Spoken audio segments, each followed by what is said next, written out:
In 2010, posts would begin circulating on Russian-language image boards revolving around a strange entity spotted outside a Russian housing complex.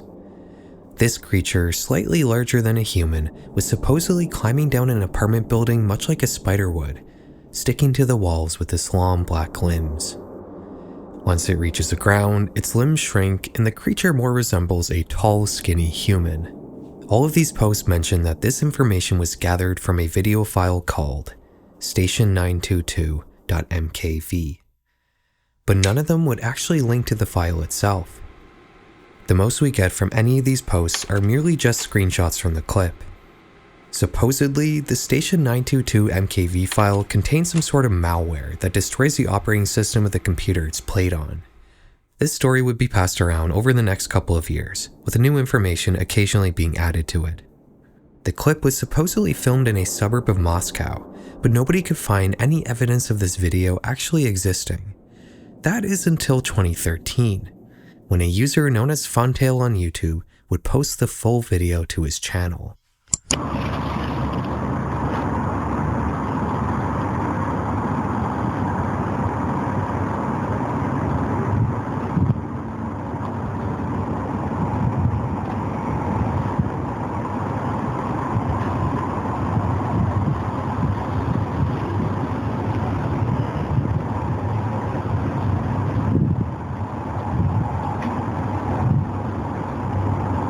Сука. Охуеть. Охуеть.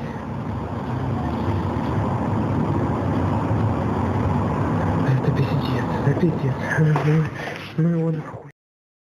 In this clip, we can indeed see some spider-like being climbing down an apartment building.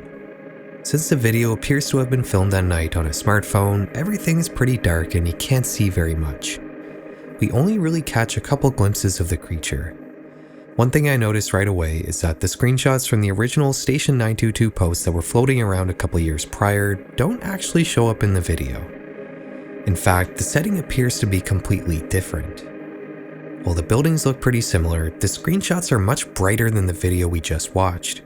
There's also a ton of grain in the screenshots, and the white balance seems to be giving the picture a yellowish tint, whereas the video doesn't have any grain and has a more orange tint.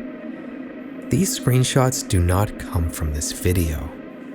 Upon checking the description, we can see a few links, one of them leading to the uploader's VK profile, a popular Russian social media site similar to Facebook, and also an article seemingly written on a site ran by the uploader. This article tells a story much like all the image board posts discussing station.922, the difference here being that the write-up ends with the uploader telling us that he accidentally found the original video in the expanses of the web. This clip, which I'm sure I don't have to tell you is 100% fabricated, would go on to get 500,000 views, fueling ever more intrigue into station.922. Just what was this creature, and why has the original video seemingly been wiped off the face of the internet? We had to wait a few years, but we would end up getting answers to all of these questions. You see, talented internet sleuths who can uncover seemingly the smallest needles in the biggest haystacks are not a phenomenon exclusive to the West. In a stark parallel to the search for the origin of the backrooms location, a group of Russian internet detectives got together in 2014 to try to uncover the truth behind station.922.mkv. Over the next few years, they would slowly unravel the entire story down to the smallest details. They would discover that the pictures weren't taken in Moscow, but instead in the Russian city of Perm. They would not only identify the exact apartment unit where the photos were taken, but they would also interview the residents of the building, asking if they knew anything about the creature. They would even manage to track down the anonymous internet user who originally came up with station.922. Not surprisingly, he had made the creature in Photoshop. There was never any video. That's not quite where the story ends though, because in 2021, a user on YouTube known as Ivan Talk would presumably take advantage of the knowledge uncovered by the search team to recreate what the original video might have looked like if it were real using Blender, poetically putting an end to one of Russia's most infamous internet mysteries.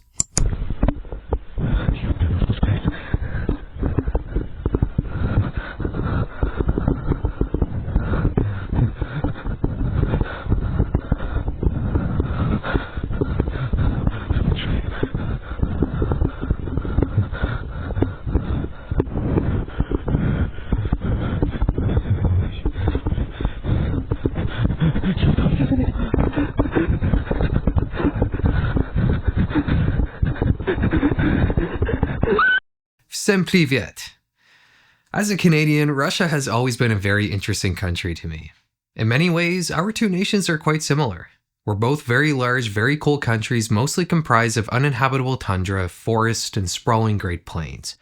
We're both chock full of colonial cities filled mostly with ethnic Europeans who practice some form of Christianity.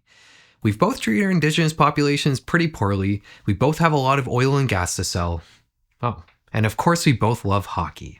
But in other ways, our countries couldn't be more different. Canada is a New World country that's an unwavering staple of the West, whereas Russia is an Old World country that has historically almost single-handedly been the East, developing their own ways of operating society separately from the West. All the way down from big things like their language's alphabet or how their government operates, to little insignificant things like how homes are heated.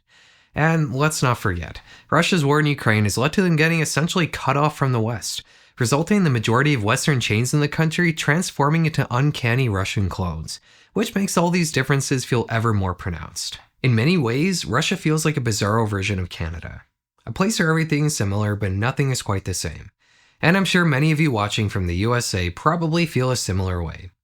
Today, we're going to dive into the world of Russian internet horror, which is a topic seldom discussed by Western YouTubers. We already went over Station 922, which is a pretty infamous mystery, but our next topic is a much more obscure mystery. On July 11th, 2013, a user on the paranormal board on 4chan would write the following post. Hey X, my dad bought a CD at a computer expo in Rochester, New York a few years back. The CD itself was for some engineering software, but there was a second CD inside the CD case. There was no design or writing on it, and on the CD was a zip file called Station. Inside is a Blender game and a bunch of DLL files. The game itself is very strange. I don't want to ruin much, but it's a very crudely made game that takes place at some sort of field with two buildings. The goal is to escape the entities that are chasing you. Once they touch you, the game closes. A couple other Anons in the thread were skeptical, but the OP actually uploaded the files to Mediafire, and he was telling the truth. There was indeed a game here, much like he was describing. Upon loading it up, you're immediately dropped into a very simple looking game world without any sort of menu or intro of any kind. There aren't any textures, just different colored polygons. The field of view here is really narrow and it makes the game feel very claustrophobic. You can hear strange droning sounds in the distance and some unsettling ambient loop that almost sounds reversed.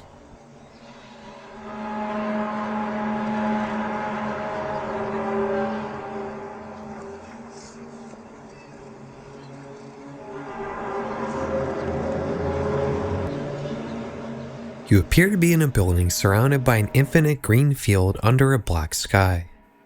Outside the building is what might be a propane tank, another small building, and also two more tanks, suggesting that this might be some sort of industrial complex.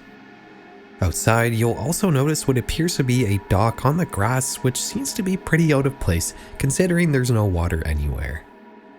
As you explore and try to figure out just what's going on, these round white faces will begin descending from the sky and following you.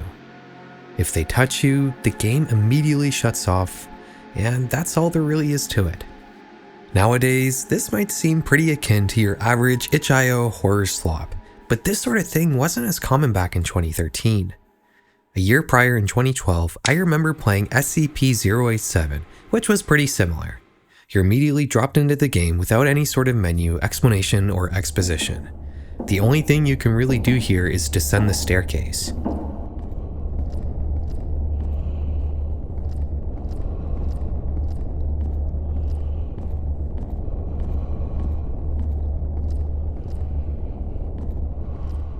Eventually, you'll see a face just kind of poking out of the darkness, and if you move any further, the game immediately shuts off.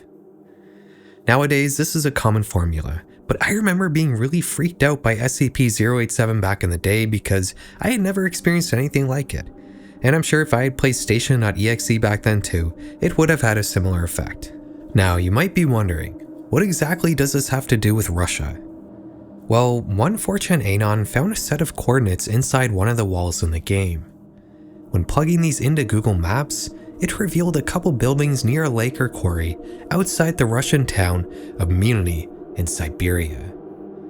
When looking at this complex on Google Maps, you'll quickly notice that this is indeed the area depicted in the game. There's the two buildings, the dock, and even the propane tank, just like how they're laid out in the game. While this feels like a clue, it only brings up more questions. Why make such a crude game based on a random industrial building in a remote region of Siberia? To answer that question, I think we need to investigate this area of Russia a little more. Like I said earlier, this industrial complex is a few kilometers outside the town of Milny. Now, to say that Milny is remote is an understatement. It's about 820 kilometers away from the nearest major city, which happens to be Yakutsk, the coldest city on Earth, which is so frigid that if you leave your car turned off outside in winter for even just a couple minutes, it will freeze and you won't be able to use it until summer. This leads many people there to just keep their car running for the entire season. It was in similarly harsh conditions to these that the diamond mine in Milny was created. Starting in 1957, in the heyday of the Soviet Union, workers had to use jet engines to melt the permafrost to even just begin digging. That was during the summer. In the winter, temperatures would get so cold that car tires would shatter and even oil would freeze. Despite these setbacks, digging would continue, and the Milny mine would eventually become one of the largest man-made holes ever dug, measuring more than a kilometer wide. Today, this giant hole stands as Milny's defining feature, standing ominously at the edge of town. So what does this have to do with station.exe? Well, the area depicted in the game happens to exist on a long private road. The turnoff onto this road does happen to have a street view on Google Maps. This is the closest ground level look we're gonna get at the area depicted in the game. My first thought is how grim this place seems. There's nature everywhere, but it's also extremely polluted, with the sun being blocked out by a haze that seems to engulf everything. The contrast between the nature and the pollution just makes this place seem really uncanny. You'll also notice that there's a sign standing next to the turnoff onto the private road that leads to the game area. If we plug this into Google Translate, it reveals that the sign says tailing deposit, which probably is referring to a tailing dam, a man-made embankment dam used to store byproducts produced from mining. Judging how this area below the station.exe buildings look, it most definitely is a tailing dam, and the body of water where the buildings sit may be a reservoir feeding into the dam. But while that doesn't exactly reveal any answers about station.exe, it didn't stop users on 4chan from investigating further. One user discovered that the sounds in the game were ripped from this YouTube video taken in Ukraine.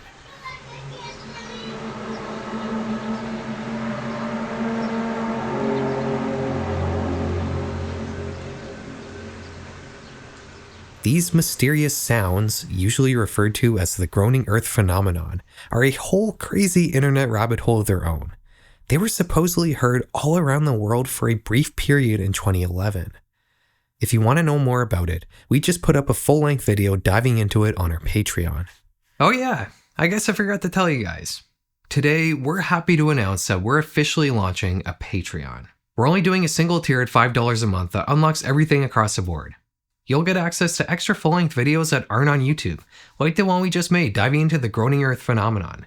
You'll also get behind-the-scenes footage, as well as more personal clips from our life to enhance your parasocial relationship. On top of all of this, you'll get every video we make in much higher quality through Vimeo. Ad-free, sponsor-free, and sometimes earlier than on YouTube. You'll get access to our Patreon-only Discord, where you'll be able to connect with me and personally influence my content's direction. You'll also have the opportunity to get your name and a custom message of your choice at the end of each video. As long as we approve it, of course. We're putting quite a lot of new resources into this Patreon, but I also want to be clear that they are new resources. Things are going to continue here on the channel as usual. You'll just have the opportunity to see more of what we do if you wish. It's only $5 a month for everything. I hope I'll see you there.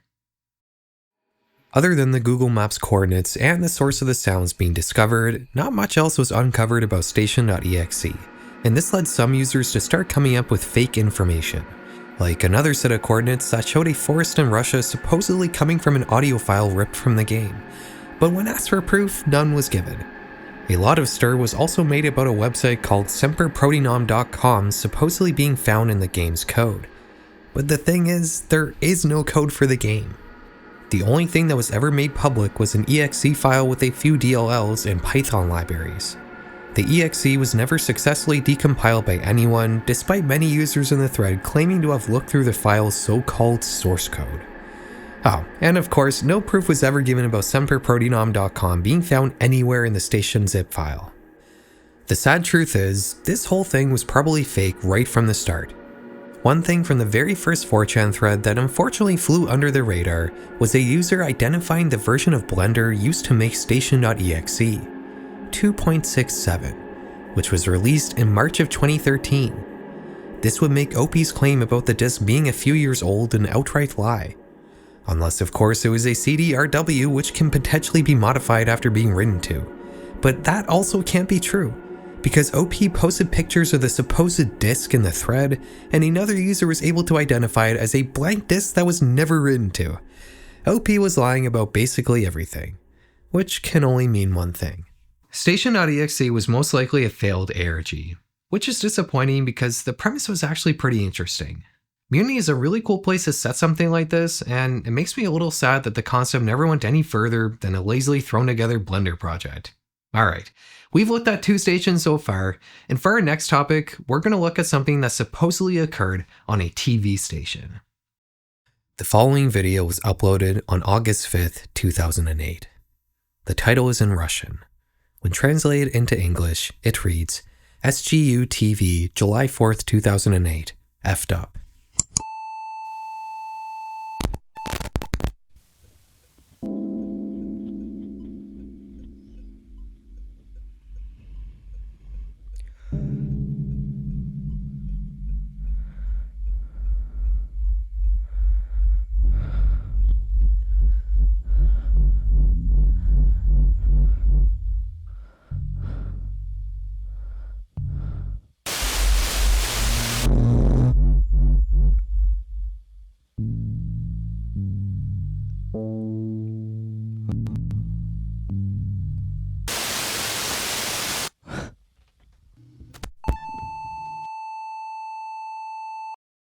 This video seemingly shows us a network hijacking. The network supposedly depicted in this video is SGU TV, a Russian educational channel not unlike PBS in the States. The hijacking begins with a text, "Do not be afraid," followed by a drawing of a rabbit, and then a geometry diagram showing a right-angled triangle. We then get another screen of text, this time with a list of instructions. 1. Don't try to change anything. 2. Think only about him. 3. Hands. 4. Inspection.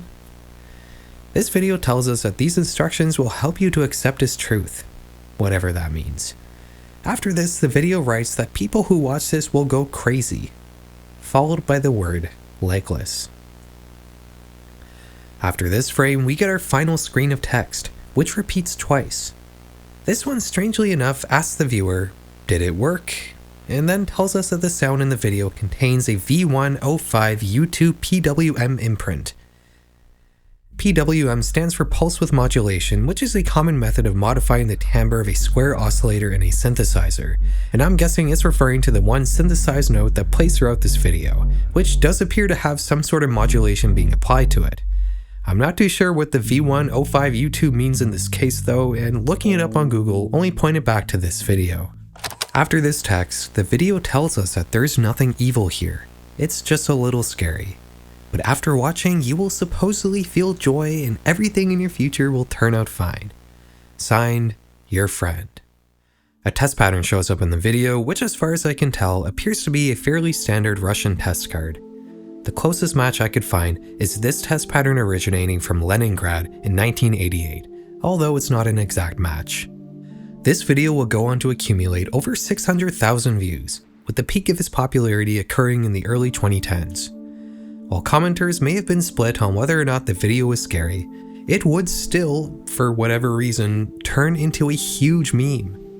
Countless people would make their own versions or parodies of this video over the years. While the title of the original clip may have merely stated the network and time of the supposed hijacking, the meme would go on to be known by a line of text in the video. Beznogim, or in English, legless. Some of these alternate versions of this video are pretty funny. I like this one called Retro Legless, that just shows us the entire video but with the Windows Movie Maker sepia film effect applied to it. The lines of text here are framed in ornate silent movie borders, and the synth tone is replaced with ragtime piano. I don't know why, but I find this really funny.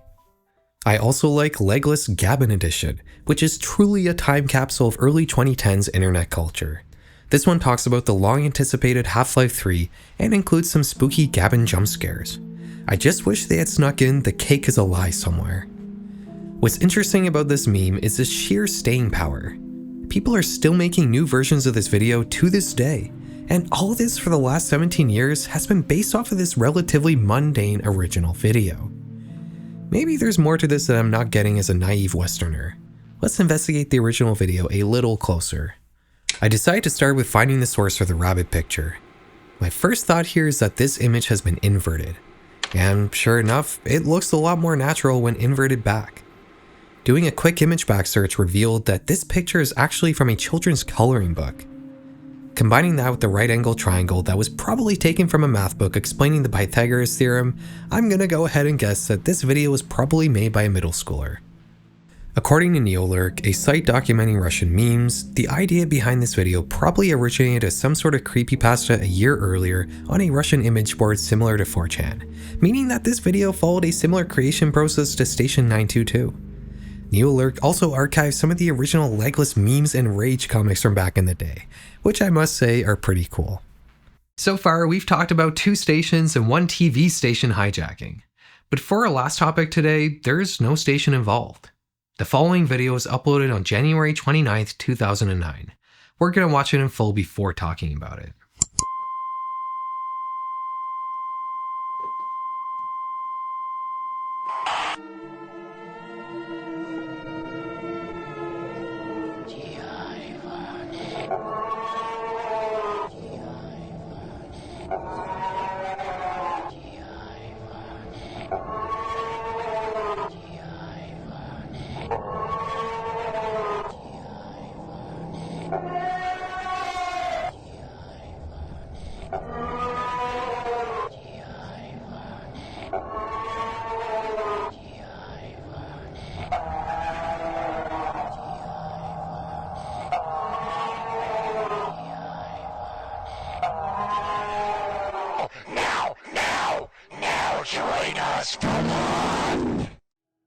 This clip presents itself as a PSA, but not a public service announcement, rather a phantom signal alert. Some obscured white face then begins babbling incoherently while occasionally being interrupted by static and what could be distorted screaming. Several pieces of disturbing text pop up in the video. The first strikingly reading, "We're roasting an electric video fire." The text in the rest of the video appears to be written from the viewpoint of a dead child, being that it at one point asks, "If there are any more dead kids out there, then show yourselves," with the video closing out with, "Meet us in the video world." The title of this video is, "Many kids have died over these years," and this clip would swiftly spread around the Russian internet after being uploaded. A creepypasta would be written about it, stating that people who view this video in its entirety may hallucinate horrible things and that it's even potentially caused the deaths of 23 people in total. The creepypasta also tells a story of how some of these deaths happened in Ukraine, which kind of follows the same story format that all cursed media creepypastas follow, so I'm not going to get into it here. The channel that uploaded this video is called Dead Kids Foundation, and while this clip may be their most infamous, it's certainly not their only upload. Their first video was put up all the way back in 2007, and it follows a similar format to the one we just watched. Although the text here reads, "You're not welcome to play in the video world anymore." Their second video, uploaded only 2 days after their first, has a link in its description that explains what's going on here. This site isn't live anymore, but it was luckily archived all the way back in 2007 on the Wayback Machine. This is a page presumably created by the Dead Kids Foundation which openly states, "It's a game, an ARG." But they go on to say that they're looking to find the video and the story behind it. To find out what that means, we need to return to the channel's first video, which is called 333-333-333. This is in fact a reference to the Wyoming Incident ARG, which was one of the first internet horror ARGs ever.